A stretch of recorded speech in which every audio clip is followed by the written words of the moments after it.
Respectez l'autorité de ceux que le Seigneur a établis au devant de vous. J'insiste là-dessus.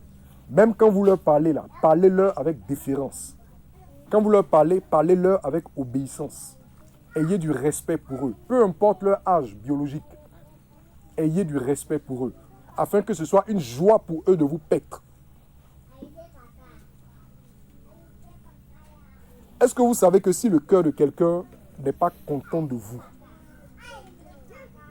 il peut même être en train de dire quelque chose et puis vous êtes empêché de comprendre ce qu'il dit pendant que les autres comprennent. Est-ce que vous savez ça? Est-ce que vous savez ça? Si le cœur de quelqu'un n'est pas content de vous et que c'est lui qui se tient au devant de vous pour enseigner ou pour prophétiser ou tout le reste, ce qu'il rend comme ministère là, à vous ne sera d'aucun profit parce que son esprit ne va pas vers vous. Son esprit se ferme à votre égard. Si l'esprit de quelqu'un est fermé à votre égard, vous ne pouvez pas être, enfin, il ne peut pas être pour vous un canal de visitation. Quelqu'un comprend ce que je dis? Si l'esprit de quelqu'un, si l'esprit de ton leader se ferme à ton égard, il ne peut plus être un instrument par lequel Dieu peut passer pour te visiter.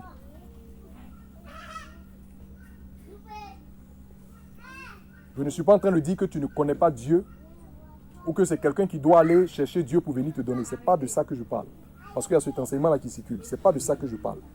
Mais si Dieu sait que c'est par esprit de rébellion et de soumission que tu résistes à l'autorité, l'esprit de ton leader qui est fermé à ton égard, là, ça devient comme un robinet qui est fermé sur toi.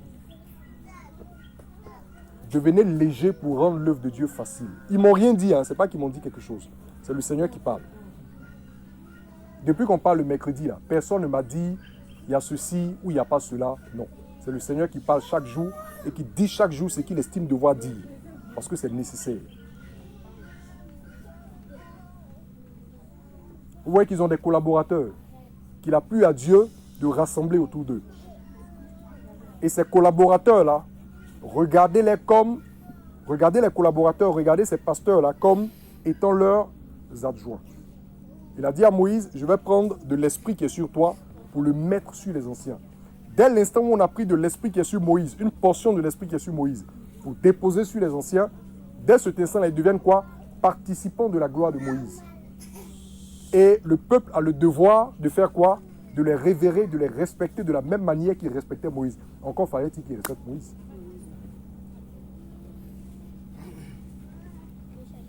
Quelqu'un comprend? Faites-vous un devoir de les assister. Parce qu'ils ont besoin aussi que vous les assistez en certaines choses. Ils ont besoin que vous intercédiez pour eux. Ils prient pour vous, certes, c'est une responsabilité, mais ils ont besoin aussi de vos intercessions. Intercédez pour que leur fardeau soit léger. Parce que quand on donne, on finit par faire quoi? Par se vider. Il y a beaucoup de serviteurs de Dieu qui dépriment. Pourquoi? Parce qu'ils donnent, mais ils donnent à des gens qui reçoivent sans jamais donner un retour, ne serait-ce qu'en prière. Vous pensez que pendant combien de temps ils pourront prier pour vous, payer vos transports, régler les problèmes que vous venez? Ils pourront faire ça combien de temps? Et s'ils le font avec un petit groupe, ils pourront le faire avec combien de personnes? Les problèmes spirituels, tu viens, il va prier, il va jeûner. Difficulté matérielle encore, tu viens, il va se débrouiller, le peu qui est sur lui. Pourquoi? Parce qu'il se dit que, en tant que berger, etc., il a le devoir de le faire. Il se vide, il le fait. Quand il y a telle chose, tout repose sur lui, il va s'émousser, il va s'épuiser, il va s'écrouler. La charge va l'écraser. La charge va l'écraser. Ils ne peuvent pas. Ils ont besoin de vos prières, de vos intercessions. Et quand je parle de prières, de vos intercessions, c'est trop facile que chacun reste pour dire non, je prie pour l'homme de Dieu. Nous, on ne voit pas. Organisez-vous pour avoir des temps d'intercession. Je ne parle pas des jours, par exemple, de prière qui vont convoquer pour que tout le monde vienne à la prière ou à l'enseignement. Mais vous-même, prenez des initiatives. Un jour de jeûne, par exemple, que vous décidez entre vous pour prier, pour soutenir l'homme de Dieu, c'est bon. Et ça va permettre au Seigneur de le fortifier, ça va permettre au Seigneur de le prévenir d'un certain nombre de choses qui se dressent devant. Parce que nous sommes dans un combat. Et dans un combat, ce n'est pas un chiffon qu'on a en face de nous, c'est le diable. Le diable, là, ce n'est pas un homme. Hein. Vous savez ce que le diable était avant de devenir ce qu'il est devenu, non? Donc vous savez qu'il a un bagage. Vous savez ça ou non? Est-ce que le diable c'est un homme? Non. C'est un quoi? Donc c'est lui là que nous avons pour adversaire. Ça veut dire que l'œuvre de Dieu que nous faisons là, ce n'est pas un jeu. Il y a une adversité qui est sérieuse au-devant de nous. Il y a des oppositions, des obstacles. Quand l'apôtre Paul disait par exemple aux gens, priez afin que je vous sois rendu. Parce qu'il savait que le fait qu'il se retrouve en prison là, c'est le fait des complots de l'adversaire qui a incité les persécuteurs à faire quoi? À mettre la main sur lui pour le jeter en prison. Tout ça, c'est l'objet du combat spirituel. Prenez des temps de prière, au moins un jour de jeûne. Vous organisez, vous décidez par exemple, tel jour, on va prendre un temps de prière, on va intercéder pour le pasteur, on va intercéder pour sa maison, etc. Si vous le faites, ça va alléger le fardeau sur leurs épaules. Vous avez la responsabilité d'apporter des contributions matérielles parce que l'œuvre de Dieu occasionne des charges. L'œuvre de Dieu occasionne des charges. N'attendez pas forcément qu'on vienne vous solliciter. Ils peuvent le faire, mais ils vont certainement se gêner de le faire. Vous devez pouvoir prendre des initiatives, assumer des responsabilités, les approcher pour voir est-ce qu'il n'y a pas un besoin à tel niveau, est-ce qu'on ne peut pas apporter pour ceci, etc. Il peut y avoir même une caisse permanente qui est là où chaque fois, celui qui est convaincu d'apporter quelque chose comme j'ai demandé de faire chez toi, le fasse. Mais pour que vous ayez l'argent pour donner là, il faut bien que vous alliez chercher cet argent quelque part. Ce n'est pas en regardant les séries télévisées que vous aurez l'argent. Amen. Amen. On parle souvent des églises anglophones, les églises anglophones. Là. Je vais vous expliquer aujourd'hui. Les églises anglophones que vous voyez là, les gens sont responsables. Quand je dis responsables là, ça dit la plupart des membres portent la chose comme si c'était pour eux. Les gens vont se battre pour avoir quelque chose à apporter pour faire avancer la cause commune. Ils ne sont pas à la charge, assis là à attendre que le pasteur fasse ci, que le pasteur fasse ça, que le pasteur... Ici, par exemple, où on est venu là, qui s'est demandé comment on fait? Vous savez qu'ici, ce n'est pas à nous, non? Ou bien? Ce n'est pas à nous. Mais est-ce que quelqu'un même, est-ce que ça a effleuré, ne serait-ce que l'esprit de quelqu'un pour savoir comment on fait, les charges pour aller là-bas, comment on fait? Personne. Enfin, je ne peux pas dire personne dans l'absolu, je ne sonne pas les cœurs, les reins, c'est Dieu qui sonne. Mais je veux dire combien l'on fait. La plupart, bon, on dit on doit aller à la place, donc mon cher, moi je prends mon sac et m'en vais. Ce qui s'est passé là-bas, c'est eux qui l'ont fait. Non.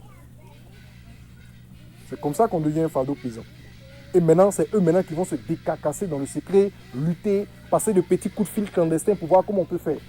S'il y a le nécessaire quelque part dans la chambre ou bien sous le matelas, ils vont aller prendre sans poser des questions parce qu'ils se disent c'est pour l'œuvre de Dieu et c'est une bonne disposition de cœur pour eux. Mais ce n'est pas à votre avantage parce que le Seigneur va vous regarder mal.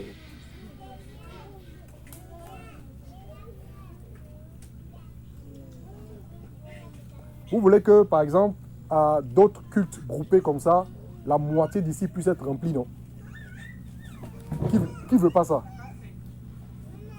Qu'on se retrouve ici et qu'on ait assez de monde jusqu'au préau qui est là-bas, jusqu'à la Patame. Tout le monde veut ça, non? Mais ce serait des charges. Mais si déjà on n'a pas appris pendant qu'on était peut-être moins d'une centaine ou une cinquantaine, si on n'a pas appris à mettre la main à la pâte, à apporter des contributions, à prier, à intercéder pour le programme, à financer le programme, à voir qu'est-ce qu'on peut faire. Comment ça va faire pour grandir? Ça ne peut pas grandir. Parce que dès que les limitations individuelles seront atteintes, tout le système sera quoi? Paralysé. Soyez responsables. Et puis levez-vous pour ne pas que vous soyez un fardeau trop pesant sur leurs épaules. Je ne sais pas pourquoi le Seigneur a voulu qu'on parle de ça ce matin, mais c'est certainement parce qu'il les sonde. Et il sait ce qu'ils supportent et qu'ils ne disent pas forcément. Ils ne vont pas forcément vous appeler pour vous dire ceci, cela, mais c'est un fardeau. Peut-être quand ils sont dans la chambre avec leurs épouses, ils ont peut-être des conversations privées où ils se relâchent quelquefois. Soyez tranquilles, je ne dors pas avec eux. Voilà. Je parle par expérience. Oui, il y a des choses qu'il ne peut pas dire, mais avec les épouses, il y a peut-être des choses qui reviennent. Vraiment, ça, là, ça me fatigue, ça, là, ça m'épuise, etc. Mais il ne va pas venir le dire au dehors. Il s'est dit, c'est l'œuvre de Dieu, il faut protéger, etc. C'est pourquoi Dieu te parle à toi-même directement ce matin. Et il t'interpelle. Si le grand Moïse a commencé à crouler sous la charge,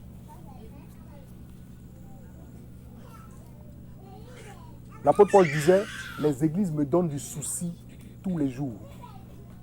il y a un des frères qui était malade. Je ne sais plus si c'était Épaphrodite ou... C'était Épaphrodite, non? Qui est tombé malade. Il dit quoi? Il dit, ce frère est tombé malade et le Seigneur a eu pitié de moi pour ne pas qu'il meure, afin que je n'ai pas souci sur souci. L'apôtre Paul qui était célibataire, là, à cause de la pression de l'œuvre, il avait souci sur souci. Et ceux qui ont les soucis de l'église et leurs soucis de leur famille. Et les pressions encore des grandes familles qui vont les persécuter en dessous parce qu'on estime que la direction qu'ils ont prise là n'est pas celle de la famille. Ils ont un fardeau sur les épaules. Aidez-les. Est-ce que Dieu parle à quelqu'un ce matin? Amen. Vous savez, Dieu, ce qui intéresse Dieu, c'est de parler au cœur. Donc, peu importe la façon dont il parle, si vos cœurs sont disposés, que vous pouvez entendre ce que Dieu veut. C'est pourquoi on parle doucement, doucement, comme si on est en train d'avoir une causerie de village. Bueno, ce qu'on est en train de faire là, ça ressemble à une réunion associative, une causerie de village. Parce que l'objectif n'est pas qu'un prédicateur vienne faire un show devant vous. Non. L'objectif, c'est de dire des paroles que vous êtes capable de comprendre et vis-à-vis desquelles vous serez capable de prendre des résolutions concrètes. Amen. Amen. Levez-vous, levez-vous, levez-vous. Ne soyez plus des bébés à la mamelle, ne soyez pas de ceux qui sont passifs à l'égard de l'œuvre et qu'on doit traîner, transporter. Prenez des initiatives, assumez des responsabilités. Faites avancer l'œuvre de Dieu comme une cause personnelle pour vous-même.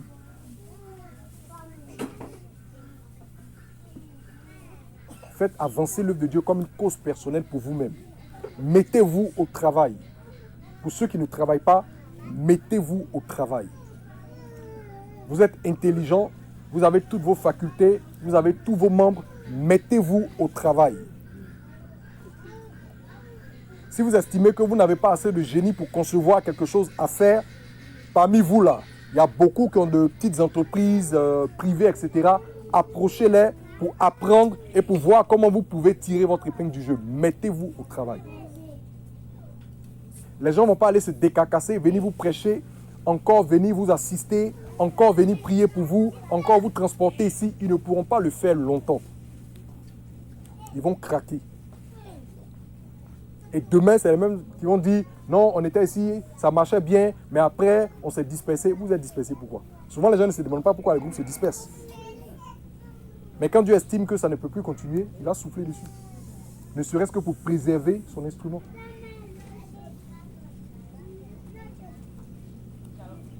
Amen. Amen. Qui veut que cela finisse comme Moïse a fini?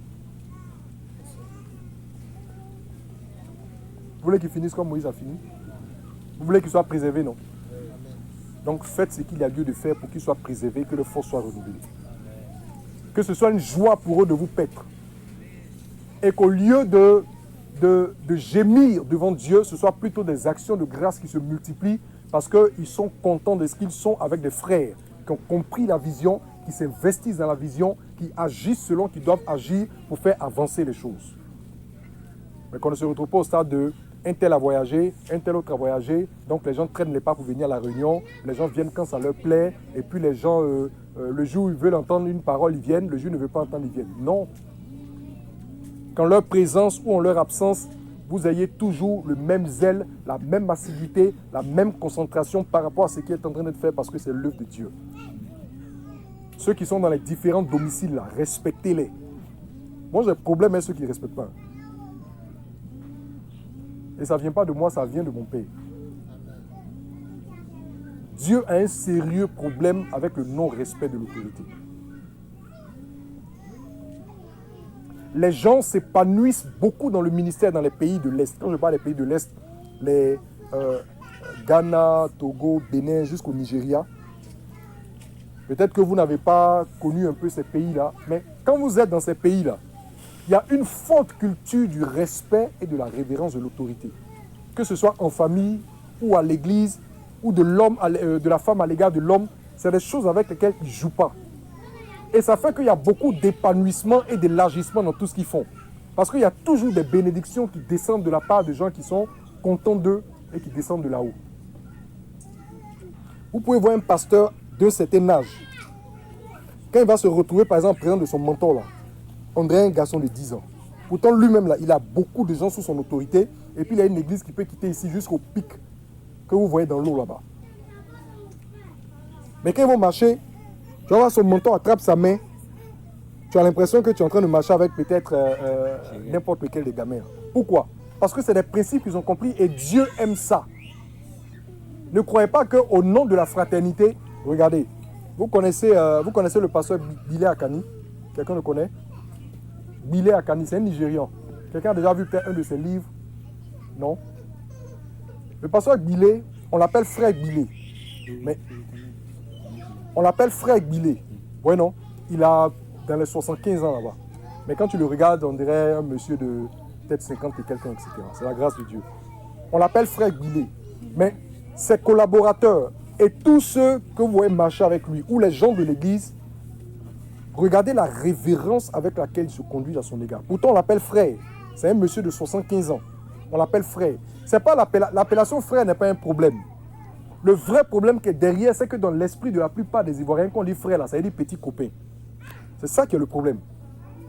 Sinon, si tu respectes profondément quelqu'un, que tu as à son égard une attitude de révérence, même s'il a 100 ans, tu peux l'appeler frère. Mais ton attitude à son égard, c'est quoi? Et puis pour toi, le frère, là, quel est le contenu? C'est frère dans le Seigneur. Parce que nous sommes frères dans le Seigneur. Mais ce n'est pas ton camarade. Surtout si vous n'êtes pas de la même génération ou si Dieu l'a établi au-devant de toi pour te conduire. Dieu aime qu'on respecte. Dieu aime qu'on honore. Dieu aime qu'on réveille. Si on vous enseignait des petits enseignements de rebelles sur les réseaux sociaux, on pouvait croire que c'est ça qui est le vrai évangile. Là. Détournez-vous de ces choses-là. Amen. Non, il n'y a pas d'autorité. Il y a une seule autorité dans l'église, c'est Jésus-Christ. Ah bon? On a la même Bible. Quand Jésus est parti, il n'a pas confié de choses à quelqu'un. Si. Ou bien quand vous le lisez dans le Nouveau Testament, là, vous ne voyez pas qu'il y avait des gens qui étaient responsables et qu'il y a d'autres qu'on conduisait. On ne voit pas ça? Les apôtres à l'égard des autres, tout le monde était pareil. C'est ça qu'il y a dans le Nouveau Testament? Ou bien nous sommes plus spirituels que eux? Enfin, je ne sais pas. Il y a beaucoup de petits enseignements rebelles sur les réseaux là. Prenez garde à ça. Et attachez-vous à la parole de vérité comme on l'a dit le vendredi. C'est bon? Amen. Dieu aime qu'on respecte qui on doit respecter, qu'on honore qui on doit honorer. Ça ne va rien t'enlever, au contraire, ça va te grandir. Amen. Amen. Ayez une attitude d'humilité et puis levez-vous. Levez-vous. Que vos cœurs s'ouvrent à ce qui est en train d'être fait. Soyez solidaires du travail qui est fait. Soyez participants du travail qui est fait. Ne soyez pas un fardeau qu'on doit transporter. Soyez de ceux qui contribuent au contraire à alléger les choses. Par vos prières, vos intercessions, par vos bonnes dispositions, il faut que vous soyez serviables. Que quand il y a des choses à faire, on puisse aisément vous envoyer les faire, facilement. Quand il y a tel travail à faire, il faut qu'on puisse déléguer telle soeur, tel frère, etc. pour le faire facilement.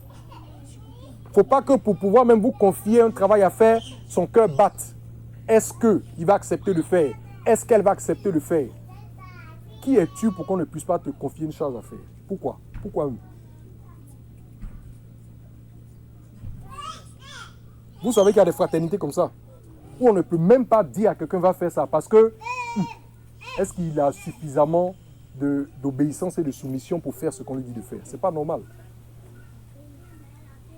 Si vous rentrez dans une famille et que les parents ont du mal à envoyer leurs enfants à la boutique, ce sont des enfants qui ont été mal éduqués, c'est des parents qui ont échoué. C'est vrai ou c'est faux? C'est vrai. Mais pourquoi maintenant dans la maison de Dieu vous voulez établir ce genre de caractère qu'on n'accepterait pas dans une maison biologique? Mon père biologique, il peut m'envoyer à 13h30 ou à 14h pour aller lui acheter quelque chose et puis j'irai le faire. Parce que c'est mon père.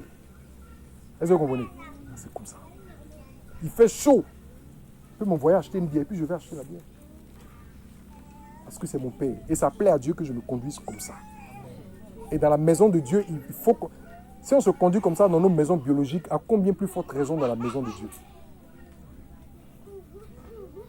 Amen. Amen. Je crois que j'ai assez parlé, que le temps a avancé.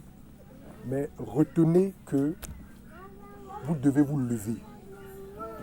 Vous devez vous faire quoi? Vous lever. Levez-vous pour offrir des intercessions à Dieu, pour soutenir les hommes de Dieu. Levez-vous dans vos activités. Sortez du chômage, sortez de ces faux chômages fictifs là, mettez-vous au travail. Il y a des opportunités. Si vous ne voyez rien, allez les voir.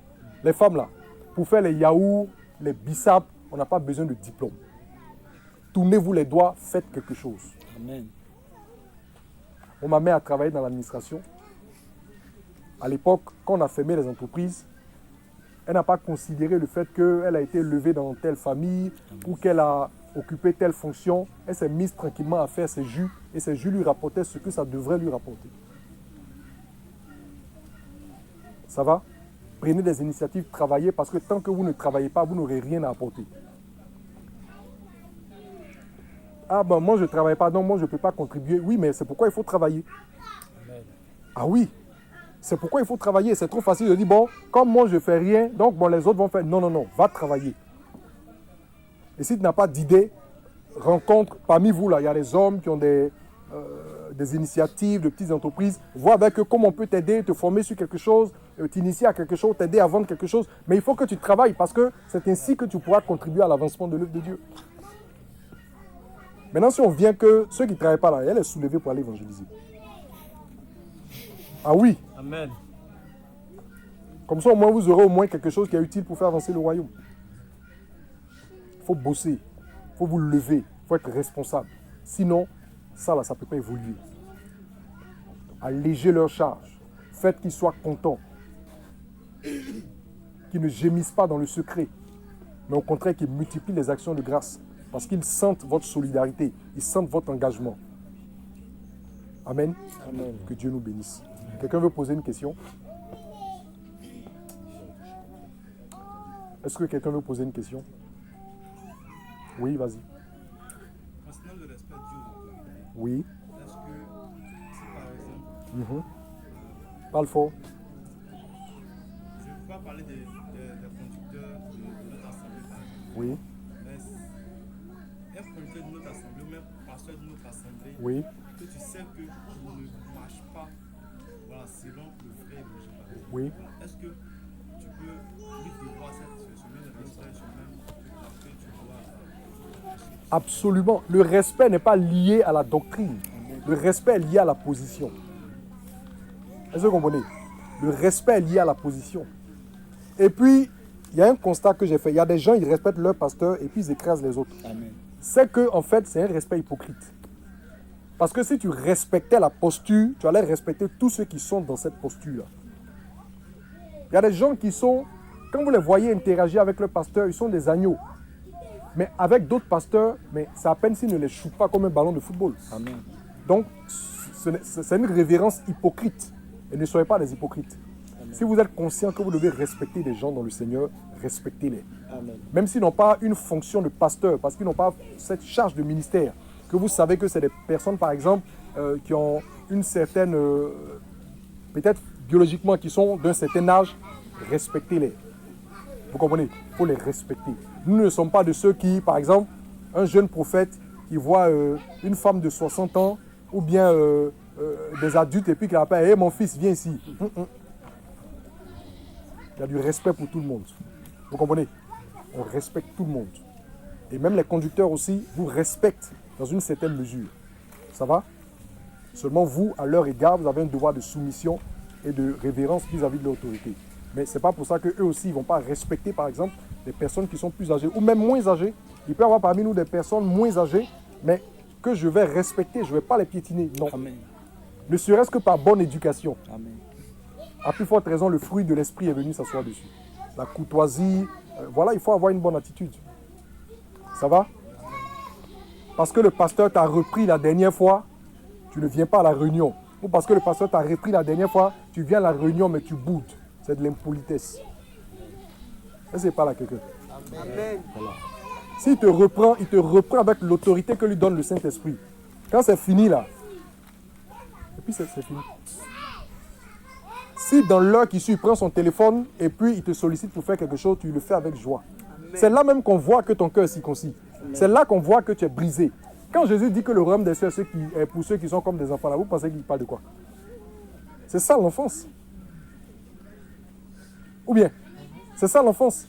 Un enfant là, tu vas, même si tu le frappes tout de suite, dans l'heure qui suit là, le vieux, viens faire ça, ah, souris, va faire. C'est comme ça que vous devez être. Amen. Une autre question? Oui, rapidement. Allez-y. Ok. On n'entend pas. Parlez fort. Oui. Oui. Les gens l'ancien moi je le considère comme l'ancien. Oui. Ils disent non, que sa femme n'est pas soumise, il ne remplit pas les conditions. Oui. Mais pourtant, quand on cherchait une assemblée, Oui. c'est lui qui était là. Ok. C'est lui qui m'a baptisé. Oui. Il a baptisé la majeure. Quand tu parles d'ancien, tu veux parler du pasteur. C'est lui qui est le pasteur de l'assemblée. Oui, bon, comme il. Ouais, mais c'est le pasteur. Oui, mais c'est lui qui remplissait les charges pastorales. C'est ça. Donc c'est le pasteur. C'est le pasteur. Oui. Excuse-moi, entre griffes. Pasteur, là, ça réfère aux charges. Vous comprenez? Ça réfère aux charges. Donc, celui qui conduit, là, c'est lui qui est le pasteur. Même s'il a 14 ans. Même s'il n'y a pas eu de cérémonie internationale pour le revêtir, pour le oindre, pour le désigner. Si c'est pour l'ordonner, si c'est lui qui marche au devant de vous, là, c'est le pasteur. C'est bon? Allons-y. Ils l'ont écarté. Qui l'a écarté? Le frère de l'église. Non, attends. Oui. Ça dit que les frères avec qui vous communiez là, eux, ils ont autorité avant. C'est-à-dire que je vais exprimer une préoccupation. Tu parles de quand tu étais là-bas, non? Donc, il ne faut plus dire avant. On te considère comme là-bas et tu expliques l'histoire qui s'est passée. C'est pas ça? Ou bien? Elle n'est plus là-bas. J'ai fait une dernière réunion Oui. il y a un mois. Je suis d'accord avec le fait que tu ne sois plus là-bas. Je n'ai pas de problème avec. Mais ce qui me fait mal, Oui. c'est pas comme Oui. ils l'ont mis à côté. Oui. Ils disent que tout le monde est pareil. Voilà. Que lui, Vous entendez, non? Vous entendez? il ne remplit pas les conditions pour être un ancien. Oui. Et qu'il n'est pas un ancien, il est pareil, ils l'ont mis à côté. Oui. Donc ça m'a fait tellement mal. Oui. Je lui ai envoyé un message pour dire c'est pour eux. Tu n'es pas leur ancien, Oui. moi tu l'es. Oui. Que où tu es parti chez toi, là, reste là-bas, fais-le du Seigneur là-bas. Et il est parti. Où il est parti? Il a la chose Dans une ville de l'intérieur? Gonzac. Ah, à Gonzac. L'assemblée se tenait chez lui, mais comme c'était petit, Oui. il y a une autre sœur de la SIAC qui a décidé qu'on fasse l'assemblée À son chez elle. domicile. Et tous ceux qui sont venus devant lui, là, Oui. eux tous l'ont écarté. Ok. Il l'a humilié Voilà. et il est parti. Parce qu'ils estimaient que sa femme... Elle n'est pas soumise et que l'enfant. Bon, en tout cas, tout ce qu'on peut imaginer. tous les arguments qu'ils ont pu Maintenant, soulever. moi, j'ai donné pour argument que quand moi je cherchais une assemblée, là, Oui, c'est lui que moi j'ai trouvé. oui, C'est lui que moi j'ai trouvé comme un ancien qui m'apportait la parole. oui, Donc, pour cela, je le considère comme un ancien. oui. Les autres, ils ont... Vous voyez, en fait, c'est ce qu'on est en train de dire là. Ils disent quoi? On est tous pareils. C'est dans la cour de récréation que tout le monde est pareil. Vous avez compris? Voilà. C'est dans une cour de récréation que tout le monde est pareil. Il n'y a pas quelque chose qui doit aller de l'avant dans lequel tout le monde est pareil. Ça ne respecte même pas le principe de la création de Dieu. Est-ce que vous savez ça? Même au milieu des fourmis, là, il y a quoi? Il y a la reine, j'arrive. Il y a la reine, il y a les soldats, les fourmis, les fourmis. Vous devez avoir honte de vous-même quand vous tenez ce genre de langage. La taille des fourmis, c'est quoi? Ton cerveau seulement, je ne parle pas de tout ton organisme, ton cerveau seulement, là, combien de fourmis peuvent contenir dedans? Et puis pourquoi les fourmis peuvent mieux réfléchir que toi? Tout le monde est pareil, ça veut dire quoi? Même dans une classe de CP1, là, il y a chef de classe, et puis il y a des têtes quand même qui prennent le devant. Quand on va jouer dans la cour de récréation, là, vous savez que quand on va jouer dans la cour de récréation, là, il y a des meneurs. Même à l'école primaire, il y a des meneurs. Dans les enfants de 6 ans, 7 ans, là, il y a un qui vont dire, non, on fait tel jeu aujourd'hui, bon, toi tu seras le gardien, toi tu vas jouer à la défense. Même dans le cours de 6 ans, 7 ans, il y a des meneurs. Et c'est arrivé maintenant dans les œuvres du Créateur. Que vous allez faire comme si on était dans un cirque. Tout le monde est même chose. Tout le monde est même chose comment? S'il n'a plus à Dieu de mettre quelqu'un devant pour avancer, on suit, on respecte l'ordre de Dieu. Parce que tu as lu quelques versets de la Bible, donc quoi? Ceux qui parlent souvent comme ça, ils sont tellement légers. J'ai envie même souvent d'en avoir en face de moi. Pour qu'ils me montrent ce qu'ils savent. Pas que je sais trop, mais souvent ils sont trop légers même. C'est l'orgueil en fait qui fait ça. C'est l'orgueil. De toute façon, plus tu t'approches de Dieu, plus tu manifestes le fruit de l'esprit. Voilà.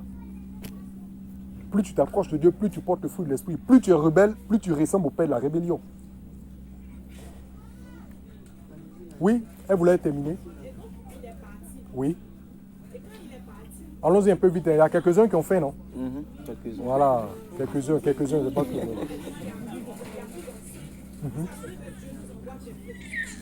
Jusqu'à ce que Dieu vous envoie quelqu'un que vous n'allez pas respecter encore. Oui. maintenant, quand ils sont allés, ils ont réfléchi. Uh-huh. Ils ont dit, bon, on va le prendre. Ils vont prendre qui? Pour le rappeler. À moins de plaisanter. Avant même qu'il ne lui en parle, il envoie un message pour dire non, ça va. Voilà. Que je ne peux pas. Je vais rester dans mon coin. Mais en moi, je vous aime. Mais ayez de la déférence pour ceux qui vous apportent les couches. Très bien. Amen. Et eux, ils disent que. Écoutez les réponses. Écoutez les réponses. Quand ils parlent entre eux, malgré tout ce qu'ils ont dit là, quand ils parlent, ils disent non, que dans la parole de Dieu, Uh-huh. voilà ce qui est écrit. Il ne remplit pas les critères. Tant bien même que certains l'ont choisi. Uh-huh. Ils ont dit, c'est-à-dire, ils ont fait ça par. C'est pas comme ça. Parce qu'ils n'avaient aucun respect pour Dieu. Oui. Chacun qui s'est levé, il a dit, mais comme ça. Mais en fait, il a permis ça. Il a permis ça et c'est malheureux. De toute façon, ils vont tirer les conséquences de l'acte qu'ils ont posé, mais c'est malheureux parce que c'est comme ça que l'œuvre de Dieu est détruite.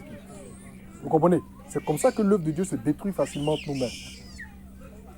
Les conditions dont les gens parlent, là, les conditions, là, il faut comprendre les conditions. Je n'ai pas envie de trop rentrer dedans parce que ça nous rallongeait encore. Mais quand on parle des conditions, là, il faut comprendre. Ce n'est pas... les conditions là, traduisent un esprit. Il y a une posture dans laquelle on veut voir l'évêque. Il y a une posture dans laquelle on veut voir le diacre. Vous comprenez? Il y a une posture dans laquelle on veut voir le responsable. On veut qu'il ait telle attitude, qu'il ait tel comportement, qu'il ait telle vertu. Mais si tu prends les conditions là, à la lettre, si la femme de quelqu'un n'est pas convertie et qu'elle a une attitude qui ressemble à une attitude de paganisme, ça n'empêche pas que Dieu le choisisse pour faire ce qu'il veut faire avec lui. Toi, tu es plus sage que le Saint-Esprit.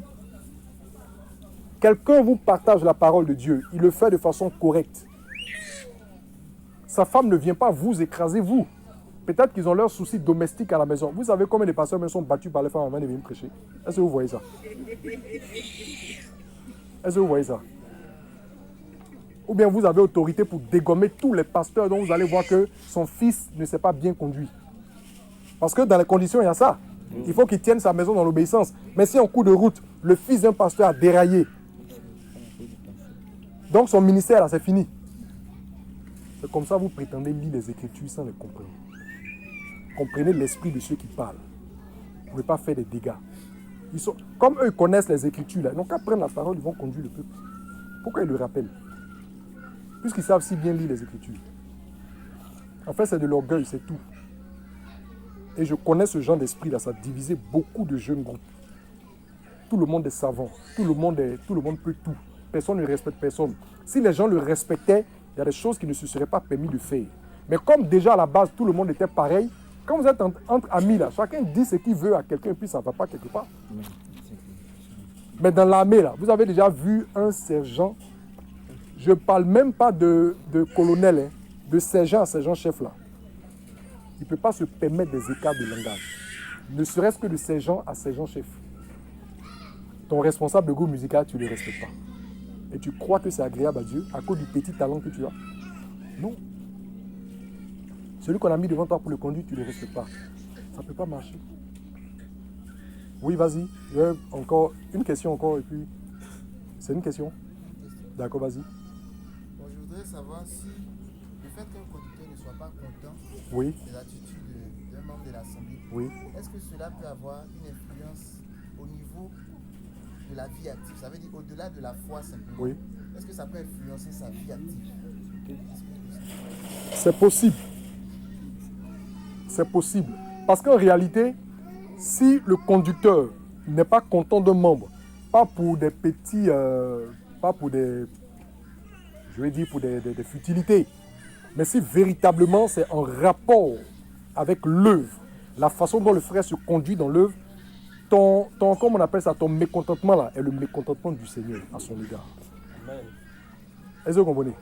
Ton mécontentement devient le mécontentement du Seigneur à son égard. Et vous savez, si Dieu n'est pas content de quelqu'un là, il n'y a pas de domaine qui échappe. Quand Dieu veut résister à un homme là, il va te résister jusque... C'est pas lui qui est ton créateur. Il va te résister jusqu'à... Il a dit à Paul, il te sera difficile de régimber contre les aiguillons.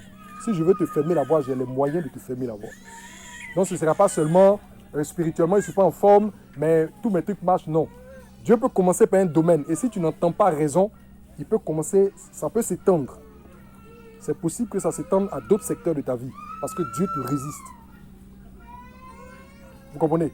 Donc le mécontentement de ton responsable à ton égard, si c'est vraiment fondé, je dis bien si c'est vraiment fondé, que ce n'est pas un caprice, et que c'est quelque chose effectivement qui regarde ta façon de te tenir dans l'œuvre, son mécontentement à ton égard est le mécontentement du Seigneur à ton égard. Vous comprenez? C'est clair? Une dernière question.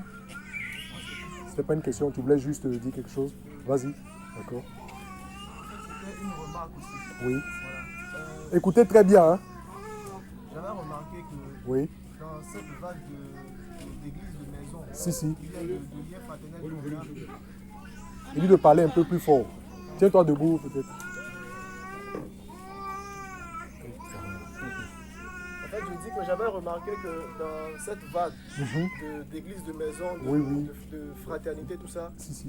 le problème de la division des églises n'était pas seulement dû au fait que les frères étaient irresponsables ou bien insoumis, mais était dû aussi au fait que certains responsables ou certains conducteurs étaient assez légers dans leur autorité et dans leur responsabilité. Ça faisait que dans ce volet de frères, certains frères avaient pris, certains conducteurs avaient pris certaines légèretés. Certaines légèretés. Voilà, ils avaient souvent peur de donner des directives. D'exprimer leur autorité. Vous entendez? Et dans ce cas-là, certains frères aussi ont mis tellement de familiarité qu'ils ont commencé à désobéir, ils ont commencé à faire ce qu'ils voulaient. Sinon, après, il y a certains frères qui sont vraiment honnêtes, certains frères qui sont vraiment soumis, mais à cause de la légèreté que les conducteurs ont, eux-mêmes deviennent aussi naturellement insoumis. Voilà, sans forcément le vouloir. Donc cette petite remarque-là que je voulais faire pour interpeller aussi les conducteurs et les pasteurs à prendre en charge leur fonction, à prendre en charge leur autorité vis-à-vis des frères, tout en restant humble, en restant comme le Seigneur le veut, voilà, rempli de l'esprit. C'est ce que je voulais aussi ajouter. Amen. Vous avez compris? D'accord. Après ça, on va prier. Puis... Je pense que ça vient même principalement de la manière dont se voit le serviteur de Dieu. Je crois très sincèrement cela.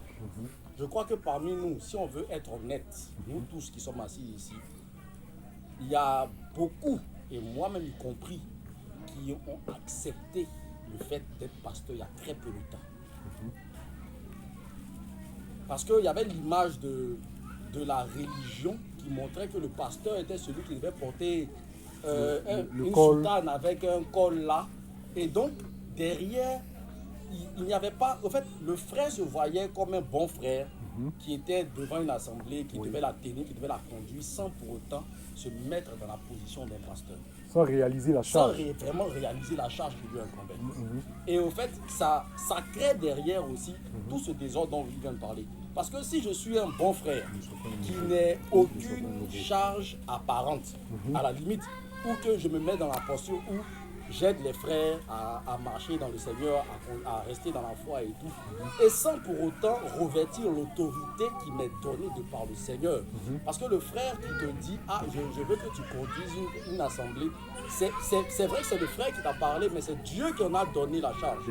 Et si tu n'as pas accepté ces choses-là, c'est inévitable que qu'on ait ce genre de désordre. C'est ce que je voulais ajouter. Vous avez compris? Ça vous parle surtout. Hein. C'est bon? C'est bon? On a compris qu'on doit se lever. On a compris qu'on doit être soumis à l'autorité.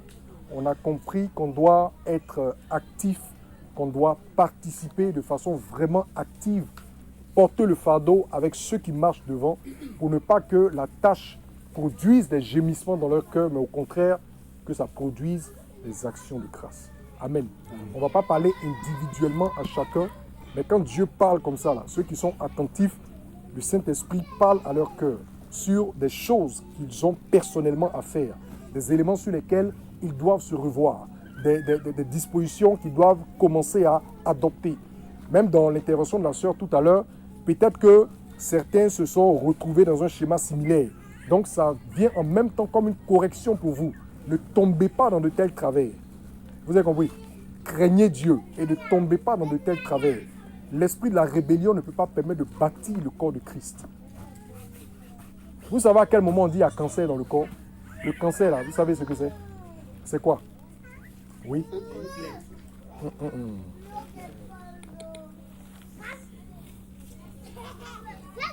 Qui veut parler? Si quelqu'un connaît, il parle. C'est quoi un cancer? À quel moment il y a cancer dans l'organisme?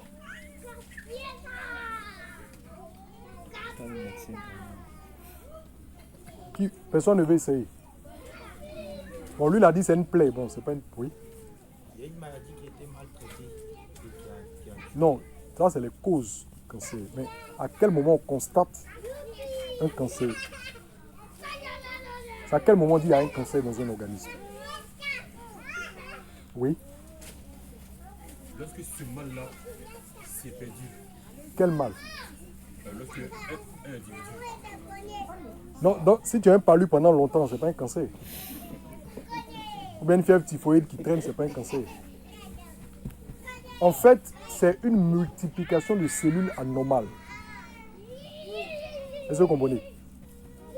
Une multiplication de cellules qui sont anormales.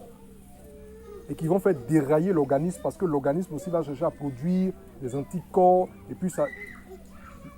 Dans cette lancée-là, lui-même commence... En fait, l'organisme commence lui-même à produire des cellules qui sont anormales. Et ça dérègle tout le système. Et ça tue l'individu. Il ne faut pas que vous soyez des cancers dans le corps de Christ. Le cancer, là, ça tue.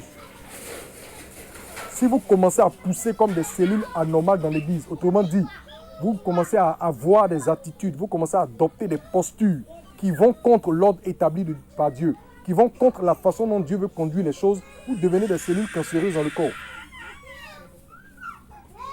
Mais Dieu, lui, a le moyen de traiter ces cancers. On se comprend, non? Dieu a les moyens de traiter les cancers dans le corps. Le nom de vous.